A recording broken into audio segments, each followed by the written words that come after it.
Hello hi दोस्तों, पहला प्रणाम, हर महादेव, जय शिवरागदार, जय सरगदार। आप सब लोग बढ़िया होंगे, मैं भी एकदम बढ़िया हूँ। तो दोस्तों, आज जो ब्लॉग बन रहा है वो बन रहा है तो उनके 2-3 बजे से, और आज का कोई ब्लॉग नहीं होने वाला। आज हमारे जो उत्तराखंड में चल रहे हैं पंचायती चुनाव, उनके बारे में। गांव का माहौल बिल्कुल चुनावमय हो चुका है। फिर से एक बार फिर से थोड़ा बहुत हल्ला गुल्ला चल ही गया था, तो थोड़ा रोक लगने की वजह से हल्का फुल्का पीछे हट गए थे लोग। फिर से दोबारा पूरे गांव में, ग्रुपों में, हर जगह चुनाव की बात चल रही है, सबको ही पता है। और सब लोग यही कह रहे हैं कि विकास विकास विकास की बात है, लेकिन विकास न होने के कारण के पीछे ना कहीं पूरी जनता होती है उस गांव की, चाहे हमारे गांव की है और किसी गांव की बात होती है। क्योंकि गांव में जो चलता है भाईचारा चलता है ना, कि कोई किसी का बुरा नहीं बनना चाहता, लेकिन जो राजनीति में उतरता है ना, वो राजनीति ही करने लग जाता है लोगों के साथ ही, अपने लोगों के साथ ही। जो लोग उसके बारे में विरोध नहीं करते हैं, कुछ सवाल नहीं पूछते हैं, उनका ही फायदा उठा के जो कि हमारे गांव के लोग हैं, जो कि प्रत्याशी अपना पद में जाते हैं और उन लोगों का भाईचारे का फायदा उठाते हैं बढ़िया करके, और अपना तो विकास होता है कर लेते हैं, लेकिन गांव का विकास नहीं कर पाते हैं। यही होता है भाई साहब। जब तक हम लोग किसी चीज का भी विरोध में नहीं बैठेंगे ना, तब तक हमारे गांव का या किसी भी गांव की बात करें तो विकास नहीं होने वाला है। क्योंकि जो मर्जी आए, जो मर्जी जिसके मर्जी में जो आए वो काम होता है गांव में, और कोई विरोध में बोलने वाला है नहीं। कहीं 500 मीटर रास्ता है तो वो 200 मीटर या 300 मीटर में गायब हो जाता है। कोई कार्य कहाँ बनना होता है, कहाँ होता है, वहां बन जाता है। तो मतलब हमारे गांव में भाईचारे के हिसाब से ही हमारे गांव इतने पिछड़े हुए हैं।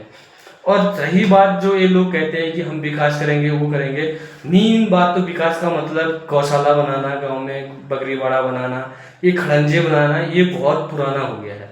जो अभी विकास के मेन मुद्दे हैं वो होना चाहिए हमारे स्कूलों में, अस्पतालों में, हमारे गांव में बिजली, पानी, मेन जो चीजें हैं हमारे लाइफ की जिंदगी, वो चीजों पे होना चाहिए फोकस। बाकी ये रास्ते वास्ते तो बनते रहेंगे, बिगड़ते रहेंगे, आते रहेंगे। लेकिन अगर हमारे बच्चे स्कूल में मान के चलो रांची में 400 बच्चों में मात्र 5-6 टीचर हैं, कहीं कहीं 5-6 टीचर प्राइमरी स्कूलों में होते हैं। तो ये स्थिति है हमारे गांव की। अब इससे यही होता है विकास, कि स्कूलों में टीचर होने चाहिए। किसी का स्वास्थ्य खराब हो जाता है, उसके लिए रोड कैसी है, हमारे गांव में इसकी क्या सुविधा है। लाइट चली जाती है गांव में, 1 हफ्ते तक लाइट नहीं आती है। फ्यूज भी उड़ा होगा ना, उस फ्यूज को जोड़ने में कहीं कहीं ट्रांसफार्मर पहुंच जाते हैं, लेकिन हमारे वहाँ फ्यूज जोड़ने में इतना टाइम लग जाता है। ऊपर से रही बात पानी की किल्लत, गर्मियों के समय इतनी भयंकर वाली किल्लत रहती है हमारे कुछ गांव के इलाकों में। हमारे ही खुद लगाओ रांची में इतनी ज्यादा पानी की समस्या है, जो कि यहाँ का पानी अब दार्जिला भी पहुंच चुका है मार्केट में, लेकिन हमारे गांव वालों को वो पानी नहीं मिल पाता है। तो इन मुद्दों पे बात करने वाला मेन वही नेता चाहिए, जो हमारे गांव के, वो किसी गांव में भी पद में बैठे, तो असली जो राजनेता होता है वही होता है। भले ही हम मानते हैं कि उसके साथ जनता भी होनी चाहिए, लेकिन जनता, कुछ लोग होते हैं जो उसके साथ में रहते हैं। साथ देना और चापलूसी करने में दिन रात का अंतर होता है। साथ देने वाला हमेशा गांव के विकास की नीतियों में उसका सहयोग करेगा, जो भी होगा। जो चापलूस होगा अपने 1-2 काम निकालेगा और अपना परिवार पालने तक सीमित रहेगा। चापलूसी और चमचागिरी में काम और ये साथ देने में बहुत अंतर होता है। चमचागिरी खुद तो जो होगा वो अपना खुद सही कर लेगा, लेकिन जो पद में बैठा होगा ना, वो गाली खिलाने का काम ही करेगा उसको, क्योंकि वो अपना काम निपटाने से मतलब है, उसके बारे में गांव वाले क्या बोले कुछ फर्क नहीं पड़ता है। तो इस बार भी हम कोशिश करेंगे कि हमारे गांव से एक अच्छा युवा कोई आगे आए, जो कि हमारे मेन बिंदु हैं। मेन तो 4 बिंदु हैं हमारे गांव के। उसके बाद जो विकास की चीजें हैं वो भी जरूरी है, लेकिन सबसे जरूरी है हमारे इतने बच्चे हैं, हमारे इंटर कॉलेज में पढ़ते हैं, उनके भविष्य के साथ खिलवाड़ न हो। आपने एक बीच में खबर सुनी होगी कि एक बच्चे के पीछे 7 टीचर थे, फिर भी फेल हो गए थे वहां के बच्चे। लेकिन वही मान के चलो, हमारे वहाँ 400 टीचरों में 6-7 स्टूडेंट टीचर हैं, उनमें भी कई लोग 400 प्लस नंबर लेके आए। कितना टैलेंट है हमारे गांव के अंदर। अगर उनको अच्छे सही से टीचर मिल जाए, हर ग्रेड के टीचर मिल जाए, अच्छी खासी पढ़ाई होने लग जाए, तो पता नहीं उनके अंदर इतने टैलेंट है हमारे गांव के बच्चों में कि शायद ही कितने आगे पहुंचेगी, उस चीज की कल्पना करो। होने के कारण इतने बैकफुट एरिया में होने के बाद, जहाँ साल में 2 महीने या 3 महीने लाइट ही गोल हो जाती है, कभी टीचर नहीं है, कभी कुछ नहीं है, कभी आपदाई आ जाती है, उसके बावजूद भी देखो वहाँ के बच्चों में टैलेंट अपना पूरा झोंक देते हैं, इतने आगे बढ़ते हैं। तो उस हमारे अभी तक एक गांव को एक जो है ना गांव विकास पुरुष कोई नहीं मिला है। सिर्फ चुनाव के टाइम में फेंकने वाले, चुनाव के टाइम में बस 2 घुट और एक पत्ती पकड़ाने तक के ही सीमित है। और गलती कहीं ना कहीं उससे भी ज़्यादा हम गाँव वालों की है कि हम बस 2 घुट में और एक पत्ती में निपट जाते हैं, फिर 5 साल तक मुंह में टैब लग जाता है। मेन कारण ये है जो भी आज तक विकास नहीं हुआ है। अब धीरे धीरे लोग इतने जागरूक हो गए कि जिस हिसाब से अभी हर क्षेत्र से हर वर्ग के लोग बातें कर रहे हैं कि ऐसा होना चाहिए, वैसा करेंगे, शायद अब आशा भी है कि काफ़ी ज़्यादा परिवर्तन आएगा जो कि इस समाज के लिए लगाओ। हर जगह प्रधानमंत्री सड़क योजना पूरी कटिंग हो चुकी है, हर जगह गाड़ी सेवा सुविधा हर गाड़ी पहुंच चुकी है, लेकिन हमारे ग्राम सभा में अभी तक प्रधानमंत्री सड़क योजना का 10% भी काम नहीं हुआ है।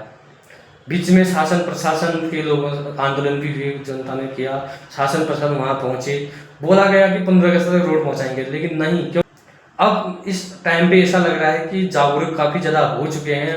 एक मुहिम छिड़ी जा रही है कि बस इस बार जो भी होगा युवा होगा, नई सोच के साथ होगा, गांव के विकास के साथ होगा। तो काफ़ी अच्छा भी लग रहा है। हमें वादा करने वाला नहीं, बल्कि हमें हमारी आवाज़ को आगे तक पहुंचा के सरकार से जो इस हिसाब से भी है कि हमारे गांव में सबसे पहले टीचरों की पूर्ति हो जाए, उसके बाद चिकित्सालयों संबंधित काफ़ी कार्य हैं हमारे जो कि काफ़ी पिछड़े हैं, उस एरिया का काम होना चाहिए। सड़क मार्ग हो गया कि सड़क मार्ग के तो हाल ही बेहाल हैं, 20 साल 25 साल में बड़ी मुश्किल से अभी डबल कटिंग हो रही है। प्रधानमंत्री सड़क योजना का तो भगवान मालिक है, पता नहीं कब पहुंचेगी क्या पहुंचेगी, इससे का कोई पता ही नहीं है। और जल की सबसे ज़्यादा जरूरत जल की भी है। कई ऐसे एरिया हैं कि वहाँ काफ़ी जल की प्रॉब्लम रहती है, उन चीज़ों को सुलझाने वाला। और बाकी हमें भी कहीं ना कहीं विरोध में बैठना पड़ेगा। एक गौशाला और सुरक्षा दीवार के कार्य से हम खुश नहीं होने वाले। अब हमें मीन चाहिए जो कि पूरे गांव के विकास की बात हो। तो आई होप कि इस बार जो भी चुनेंगे बेस्ट चुनेंगे, और जो भी बनेगा वो अपना बेस्ट देगा, तभी कुछ हो पाएगा। एक बीच में न्यूज़ भी आप लोगों ने सबने सुनी होगी, देखी होगी कि एक गांव से निर्विरोध 2 बार प्रधान बन चुके हैं। ऐसे ही नहीं बना जाता निर्विरोध इस जमाने में जहां एक दूसरे ना हेड मिलता है। तो जरा सोचो उन्होंने कितने अच्छे काम किए होंगे कि पूरे गांव वाले निर्विरोध बना रहे हैं। कुछ ऐसा करने की सोचेंगे। और कंपटीशन भी इस बार युवाओं में है तो और अच्छा लग रहा है, क्योंकि हर चीज़ में कंपटीशन होना बहुत ज़रूरी है। बिना कंपटीशन के ना एक तरफा हो जाता है, तो कोई भी चीज़ एक तरफा अच्छी नहीं होती है। आज तक भी देगा, अब भी देगा, लेकिन कंपटीशन हर जगह होना चाहिए और विरोध भी होना ही चाहिए। हम अब जो विरोध भी होगा वो भाईचारे अपना भाई होके नहीं, बल्कि एक ग्राम प्रधान और एक जनता के बीच के हिसाब से उस रिश्ते के नाम से विरोध होगा, न कि वो हमारा भाई है या कोई नीचे ऊपर का बना है उस हिसाब से कोई विरोध नहीं करेंगे। अब जो भी विरोध होगा वो होगा सिर्फ जनता और ग्राम के प्रधान के पद में जो होगा उससे, इस टाइप का विरोध होगा। तो सब लोगों को ऐसे उम्मीद है कि हमारे गांव वाले एक बेस्ट चुने और अच्छा चुने, जो कि गांव के विकास के बारे में सोचने में से ही इसको धार में भी करे। तो इस बार काफ़ी अच्छे युवा चेहरे सामने आए हुए हैं, तो उम्मीद करते हैं कि वो भी हमारे जो उम्मीद हमने लगा रखी है उन चीज़ों पे खरे उतरेंगे। क्योंकि उम्मीद अगर टूट जाते हैं ना फिर लोग काफ़ी ज़्यादा गुस्सा होते हैं। इससे पिछली पंचवर्षीय लेके जाओ, इससे पिछले पंचवर्षीय में न प्रधान जी को पता है कि हमारे गांव में कौन सा मोहल्ला कहाँ है, क्या समस्या, कोई लेना देना नहीं है। और आधे से ज़्यादा लोगों को पता भी नहीं है कि हमारे प्रधान जी कौन है, कहाँ रहते हैं, क्या नाम है, कुछ पता नहीं है, क्योंकि उनसे उम्मीद ही नहीं की गई थी। ठीक है, क्योंकि उस कारण कुछ हुआ ही बचा था, मुझे तक पता नहीं है कि मेरे जैसे पता नहीं कितने, मैं तो फिर भी उनको जानता हूँ उनका घर कहाँ है क्या है फिर भी, लेकिन गांव में एक चीज़ नहीं देखी हमारे एरिया में प्रधान से कुछ कार्य किया गया हो, कहीं कुछ सामाजिक कार्यों में देखा गया हो, कुछ भी नहीं। क्योंकि कुछ लोगों पे उम्मीद की जाती है तो उनसे ही उम्मीद टूटती है, तो तब बुरा लगता है। जिससे उम्मीद ही नहीं है तो फिर बेकारी है। क्योंकि आज तक हम सड़कों के लिए जो प्रधानमंत्री सड़क के लिए जो आवाज़ उठाई, सरकार से पैसा मिल गया, सब कुछ हो गया, आ गया, उसके बाद हल्ला किया और वहाँ से आए ही नहीं होते, फिर हल्ला शायद होता दूसरे लेवल से होता। तो आप भी होप इस बार बेस्ट चुनेंगे और युवा सोच के साथ आगे जाएंगे। ऑल द बेस्ट, मिलते हैं नेक्स्ट वीडियो में।